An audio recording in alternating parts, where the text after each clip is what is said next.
Uppal stadium వేదికగా Sunrisers Hyderabad, Chennai Super Kings జట్ల మధ్య శుక్రవారం జరిగిన మ్యాచ్ లో జునైద్ అహ్మద్ అనే అభిమానికి వింత అనుభవం ఎదురైంది. మహేంద్ర సింగ్ ధోనీకి వీరాభిమాని అయిన జునైద్ మ్యాచ్ ను ప్రత్యక్షంగా వీక్షించేందుకు 4500 పెట్టి టికెట్ కొనుగోలు చేశారు. తీరా స్టేడియం కు వచ్చి స్టాండ్స్ లో చూస్తే జునైద్ కు కేటాయించిన J66 నంబర్ కనిపించలేదు.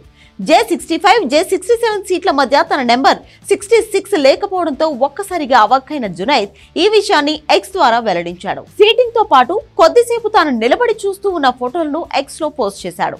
తనకు జరిగిన అనుభవాన్ని వివరిస్తూ టికెట్ మొత్తం తిరిగి చెల్లిస్తారా అంటూ ఎక్స్ లో ప్రశ్నించాడు. అయితే దీనిపై సోషల్ మీడియాలో ఒక్కొక్కరు ఒక్కో రకంగా స్పందించారు. ఇదిలా ఉంటే ఇన్నింగ్స్ విరామ సమయంలో J69, J70 సీట్ల మధ్య తన సీట్ దొరికిందంటూ జునైద్ ఫోటో షేర్ చేయడంతో ఈ ఘటనలో కొత్త ట్విస్ట్ క్రికెట్ అభిమానులకు మజా అందించింది.